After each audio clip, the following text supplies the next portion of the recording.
But yeah, so I'm fucking livid, right? They're pretty good at letting it go. I'm like fuming, just and fucking Wayne called me down, dude. He's like, it's not worth it, man. It's just bullshit. Like, we're fine. We got the van.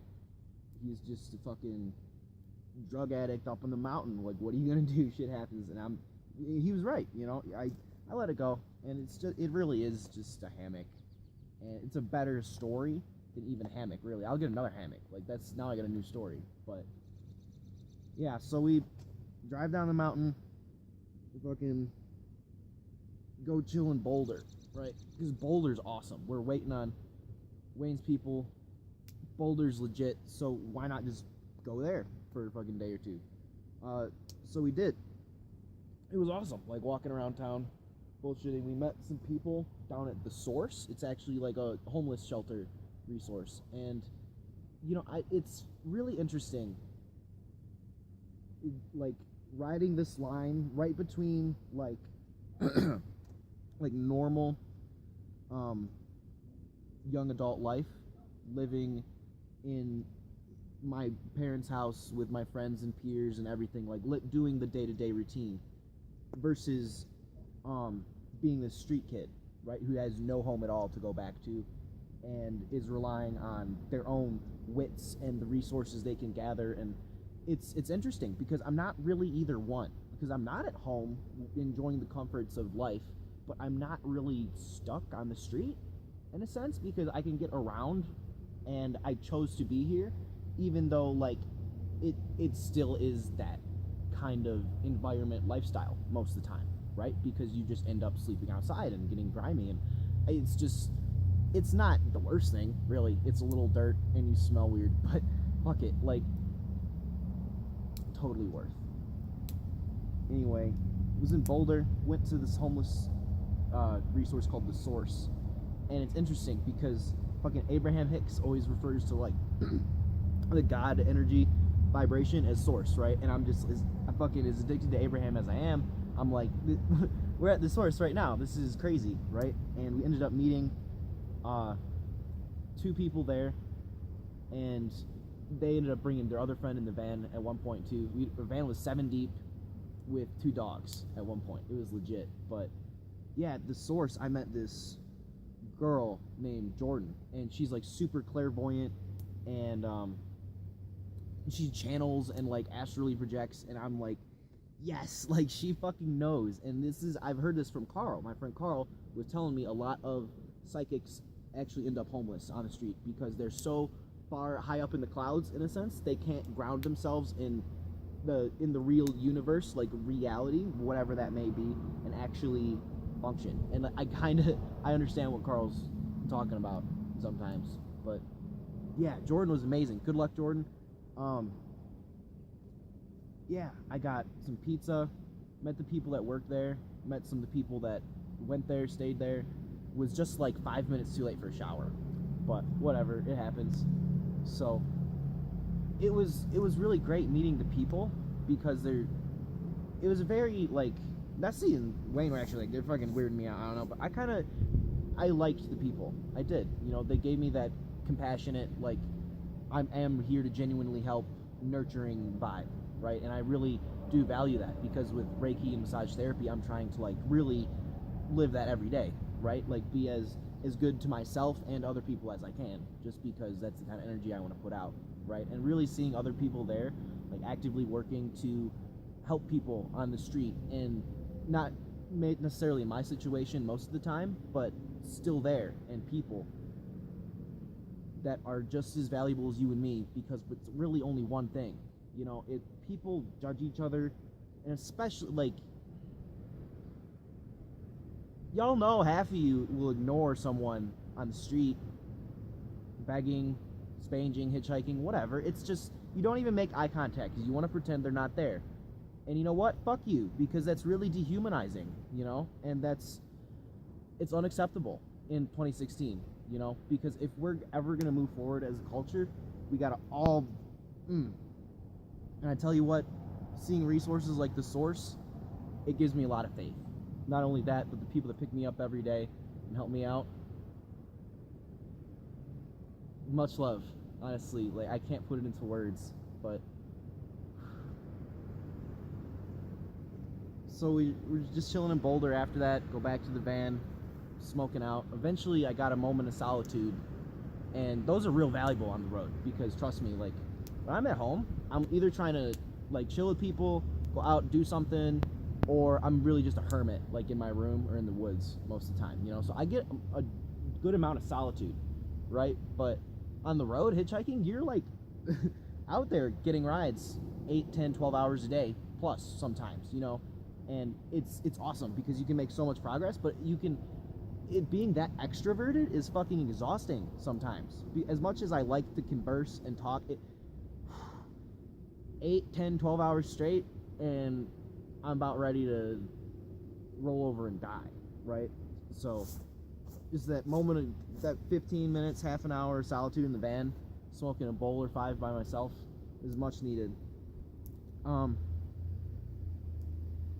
Eventually, like, we slept in the van. Next day we go back to Walmart, and I've been thinking, like, I've done a decent amount of hitchhiking now, and I really could put all this into some kind of like maybe just fiction novel about like adventure on the road, or an actual like how to hitchhike and survive and thrive on the street kind of book for people, just a resource, right? And I'm thinking, well, if I want to write this, I have to get like as much knowledge and experience as I can under my belt. So not only do I need to travel, but I need to do more while I'm out, right? And we went back to that Walmart parking lot, right? And we're all just chilling in the van, like eating burgers, because this vegan, or I think just vegetarian couple had a van, and the van broke down. There's like spanging on the corner for parts to eventually like get it repaired, get the fuck out of there, and wherever they went, right? But they're vegetarians. It's right next to Walmart and McDonald's and then like Home Depot and shit. But people are giving them McDonald's and they didn't eat it, so they were just like feeding us burgers, walking over there, giving us food for hours. And we're just like baking out the van, and oh my god, it was amazing. What a day. Eventually they got up off the corner though, right? And I'm thinking I should go Spange, just try it, you know, because I've never really had to. I've always, like, not always, but most of the time I've left home with at least like give or take $250, you know. You sometimes, most of the time less, around like 200, sometimes more, just as much as you can get, right? Because it's not like that expensive, but it really does help having money. But I was like, let's just give it a shot, right? So I was talking to Nestle, and he's like, here, you can borrow Mabel, and here's the sign. It says like traveling, puppy food needed, anything helps, God bless, or something, right? Just real simple sign like that. And I was like, yeah, for sure. So borrowed Mabel and his bag and the sign, walked over to the stop sign right there, and just posted up, you know, just held it, just pet Mabel, tried to look as adorable and harmless and dollar worthy as you can, right? I was there for like about an hour, little less. I really should do it some more just to get a better feel for it, because I can't write too much about like the first hour, but it was interesting because about like 4, 5, 6 people stopped. 3 people bought the dog food, right? There was like pounds and pounds and pounds of dog food, like 3 bags next to me by the time we were done. And then 2 people gave me some money, right? Someone gave me like $4, next person gave me $2, right? It was just interesting to see like how much more people are willing to spend, like, I don't know, $25, $30 on a bunch of dog food for Mabel. And like, as adorable as she is, like, I definitely gotta keep her fed. I'm sure Nestle will use that very well. They gave me like $6, right? And it's interesting because if there wasn't a person there taking care of the dog, there's not even a dog, right? And I don't know, as much as I love dogs, I understand why people aren't willing to like just give you piles and piles of money, right? Because it's just, you never know what they're going to use it for, right? A lot of homeless people, street kid kind of types, do have big drug problems, and they're going to spend that money on drugs. But then again, there's just the casual stoner who might spend it on drugs, but at least it's weed, and you know, you're probably going to spend it on drugs anyway, so whatever. Like, anyway, went to Spanging. It was a pretty good experience. and enjoyed it. I'll probably do it again. Just probably more out of necessity if I have to, because I think this is going to be a longer trip, so I'll probably have to do that eventually. But eventually we were just like chilling in this parking lot. We went and drove around. I don't even know what town it was in, but there was like this fucking bicycle dance party, like a bunch of drunk people on their bikes riding around, and there was like this pavilion in a park, and there's like YMCA playing and all these lights, and just they're like swarms of people, and we're driving by like, what the fuck, like where were we, where'd our invite get lost to? And kind of dirt bike, get it, bro? That was pretty sick though. Went and danced with some peeps, grinded on mad babes, obviously. But what happened next? Yeah, next morning woke up, met this cool hippie couple in the park, like musicians. She had a ukulele, he had a good guitar. They're really nice. Gave him some of my weed, just because you gotta spread the love, right? That night we crashed in a motel. Woke up the next morning, went and got coffee at like the lobby, right? There was this woman there, her name was Cheryl, right? Just talking to this lady at the counter, and my mom's name was Cheryl, and I'm like, oh, this interesting coincidence. And she was a Wiccan and like totally in on all this magic spirit shit I've been fiending to uncover, right? But that was really cool. Had a good conversation about astrology and how what Virgos and Pisces were like. Actually, I remember that, which is like, it's interesting because that's like the last matchup, with Pisces ending the zodiac and Virgo being like the earth sign, its opposite. Good shit. Don't even get me started though. So she's like, do you want to go burn one real fast? And I'm like, yeah, for sure, of course, why not? So we're walking back to her motel room, right? And I'm like, all right, hold on, let me go check and see what they're doing in here. So I'm like, hey, what's up, guys? And they're like, we're fixing to leave any minute. And I'm like, oh, damn, okay, well, hold on. So I walk back to Cheryl's room, and I'm like, hey, we're about to go, so sorry, like, I can't. And she's like, oh, that's okay. And her daughter was there. Her daughter's name's Savannah, right? Which is weird, because I just broke up with Savannah. And I don't know, interesting coincidences. Names are everywhere, of course, but just the fact that it was like my mom and my recent ex's name, it's like, oh, okay.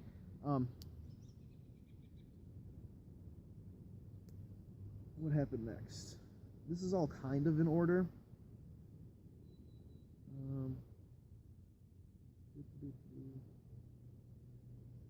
Okay. Yeah, so something weird that happened. This was when in Boulder, before I met those hippies in the park. But it was like May 4th, right? Like the May the 4th be with you meme.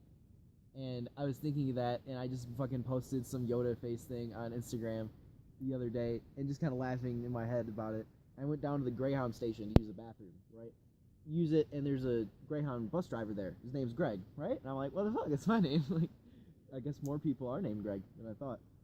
But yeah, so that was pretty cool. Then I got out of the bathroom, and there's a Yoda meme right there, like printed with the like May the 4th be with you, with the like the green background, just the Yoda face, and like it. I was just thinking of that immediately before I walk over here to take a pee. And there it is, and there's a guy with my name. All right, universe, I see what you're doing. Don't think I don't. Anyway, after that, we left the motel after met the Cheryl woman. We're just driving finally west out of Colorado, right?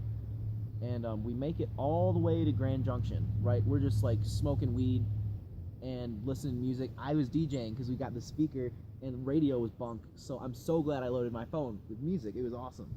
But yeah, so we're just driving, smoking out the van, and see, the thing is, a couple people we picked up were smoking K2 like the whole time. And I mean, that's whatever. It's not my cup of tea, but to each their own, right? Not one to judge people for like something I could have easily seen myself doing and getting into, but just didn't because brains.